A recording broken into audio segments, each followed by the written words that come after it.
taken part in the strategic doing process. That'll be checked too. So what it's supposed to do is kind of bump those applications up above everybody else's, which is great. I mean, it's what you want. It's kind of their way of helping us kind of maybe streamline some ideas that we want to happen. And so we're hitting I'm hitting city council meetings and commissioners meetings and Rotary Lines, all of that, so that we get the word out there, so that we have a wide variety of people that come to that meeting. Yes. What are some examples of projects that would be and would not be Right. appropriate? That's funny, because that's a question I keep asking when we keep having these pre-meetings, and no one will give me an answer. And they keep saying it's wide open. Wide open. So we have everything from very small projects, like there's a community that does not have a community garden, so thankfully we're in a community garden, to very large projects, to several $100,000 buildings, and everything in between. The main goal, and I know you guys probably get tired of me talking about it, but the main goal of Dane Hansen is to increase the quality of life of our residents. And that's it. That is their tagline. Whether that means increase the quality of education of our students, or whether that means increase the quality of culture and entertainment, whether that means our housing, our quality of life, our food supply, anything that increases the quality of life. Their whole goal is to increase the population in these 26 counties, or to stop the loss of population for some of our western neighbors. So anything is out there. It's pretty open, which is kind of fascinating and a little terrifying too. I mean, it's kind of scary to think that we could come up with something that quickly. But to know that there is money tied to it, on top of the $400,000 that we're already getting, is pretty phenomenal. I mean, we don't have that option all the time, so it's kind of nice to see that there's actually funding tied to something. Which is why these conversations that you guys are getting ready to have are at the right time of something happening.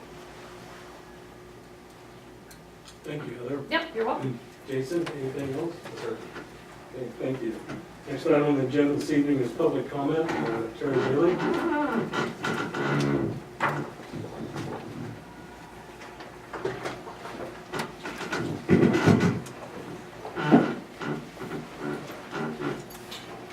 As a member of the Pawnee Mental Health Foundation Board of Directors, I've now been asked us to sign some documents that make note of a particular thing that's important to emphasize.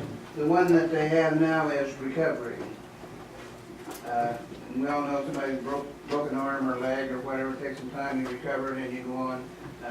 Unfortunately, with mental health issues, you don't see the scars and the problems that people have. Kent breaks his leg all around. Especially, we know he's bunged up pretty good, but somebody else is suffering from depression or bipolar disorder or all kinds of things. You don't know. And that's why you hear now and then on the news, somebody snaps and shoots their coworker. You don't know.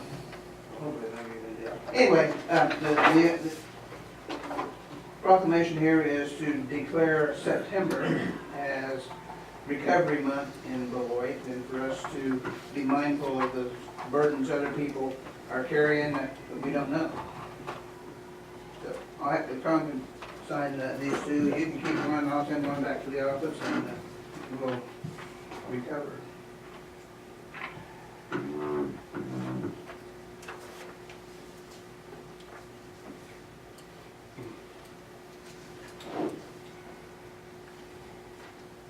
Thank you. Thank you, Terry. Thank you. Thanks for your effort. Thanks, Terry. Next thing on the agenda this evening is the consent agenda for August 13th and appropriations 9A. There's no questions. I entertain a motion to pass it in its entirety. Moved. Been moved by Councilman Ponto that we pass the consent agenda in its entirety. Do I have a second? Second. Second by Councilman McMillan. Any further discussion? No further discussion. Those in favor signify by saying aye. Aye. Opposed, same. Motion carries. Next item on the agenda this evening is formal actions, water income housing commitment letter. Yeah, so this is kind of what we've been massaging, talking about in the last month or so, working with NCRPC and Carol Torkelson and Doug and Kenny and Heather Hartman and and trying to just get creative with what the Kansas Moderate Income Housing Program allows you to do. And so we brought in a banker into the conversation, kind of help us massage it a little bit more.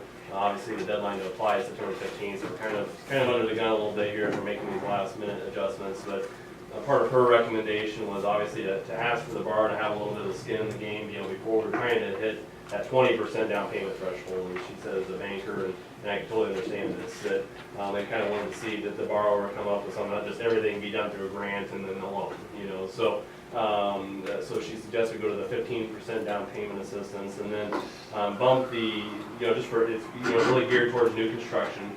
She did recommend, in future looks at this, again, to maybe look at some rehab for kind of, again, that moderate income housing, that moderate income level. Again, we really take care of a lot of the really low income here through the different grants and opportunities we have, and then obviously a lot of the really well off, they have means of their own to get something done, but it's kind of that moderate level of, how that family, maybe picks up a house and what's available for them. So she did recommend that, but again, we're looking more at new construction with this initial grant opportunity. So we kind of bumped that, or we bumped that to $275,000, just with the idea that just trying to get, and that's the max. They don't have to go up to that. Just trying to get a house built in town here, with a garage and even a slab. It gets pretty tough trying to hit that number with the lumber packages and everything where they're at. So again, the city's kind of, to make the grant look good, doesn't mean all these would happen on our North Campus lots. It could happen on any lot or anywhere within the city limits. But the way we've written the grant is that we would just kind of give it a match and to make it look good is, again, it's for five lots is what it would be for, or 5 houses is what it would go towards. So that would be our max exposure. And so we said that we would contribute the lots and impact fees and the in-kind legal for that particular program. Again, that's going to make us look better to say, hey, as a city, what are we doing to try to fill that in between gap, that young family or young professionals or nurses moving to town or teachers moving to town to try to build that house. What are we doing to make that happen? So that's kind of what the letter's for, is just saying, hey, as a city, we support this grant application, and we'll see if we get it or not.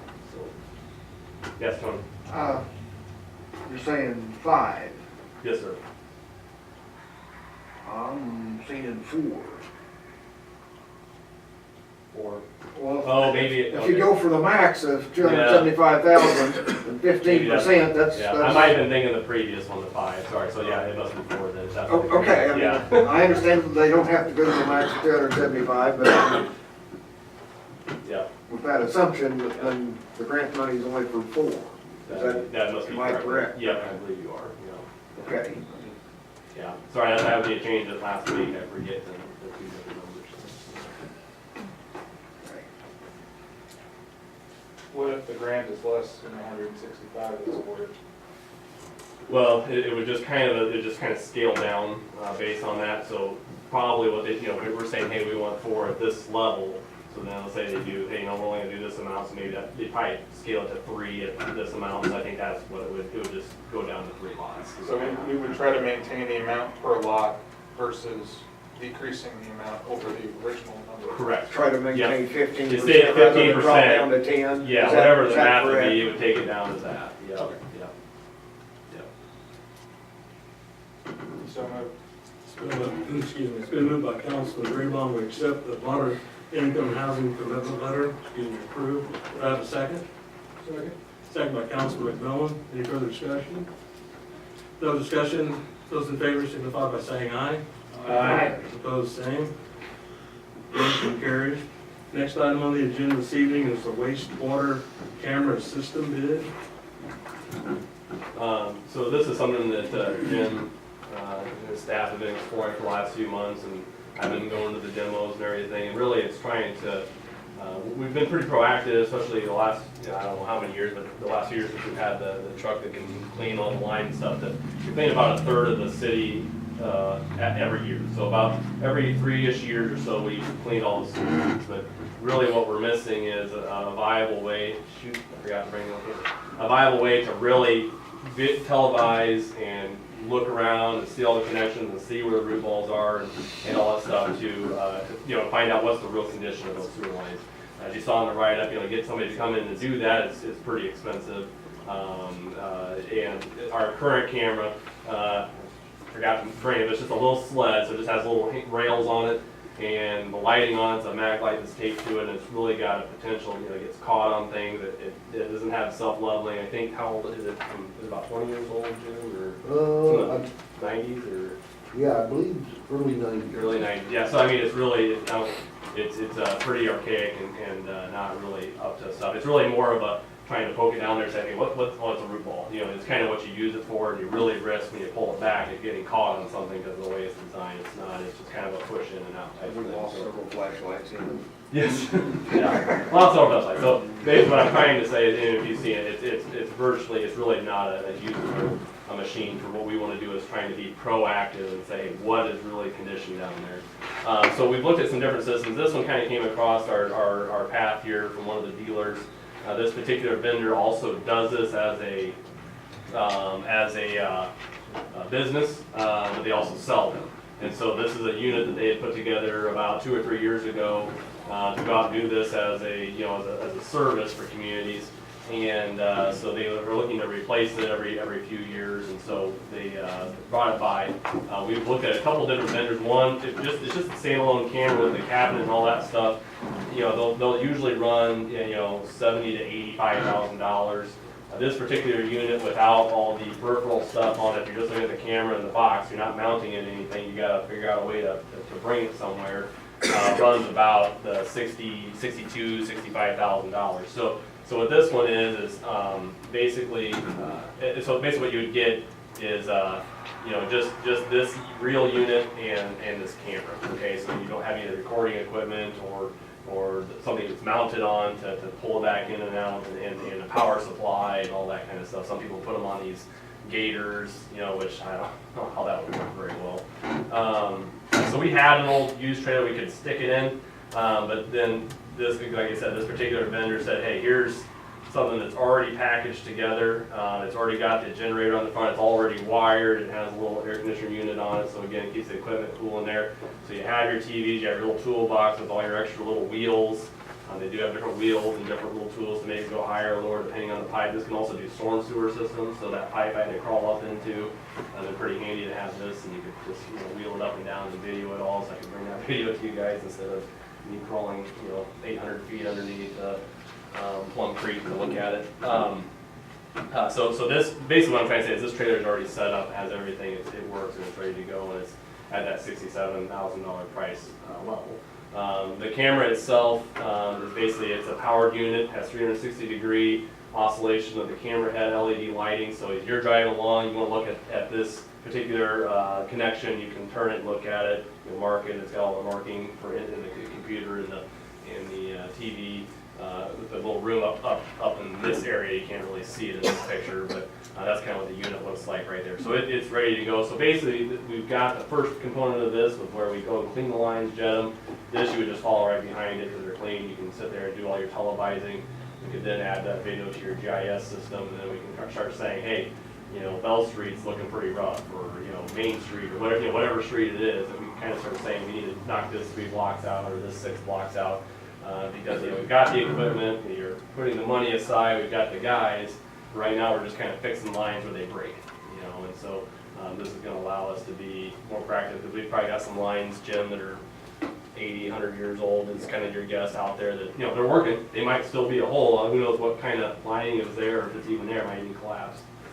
So those are things that we want to get buttoned up, and we figure this is a good way for us to get our foot in the door without having to overspend to get it. So that's the spiel of this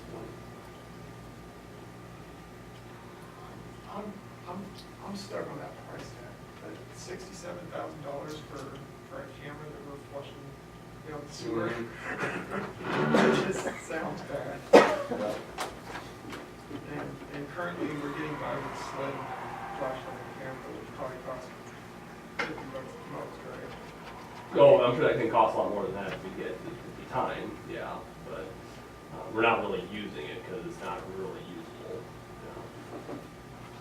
So the potential of the old one to hang up is a lot greater than the new one, I'm assuming. Yeah, then you'd have to dig it out, I don't know if you had to dig it out, but Yeah, if there'd be a break on the bottom of the line and you'd hang up that sled, you'd have to make pretty much a guess at where it's at and dig it out.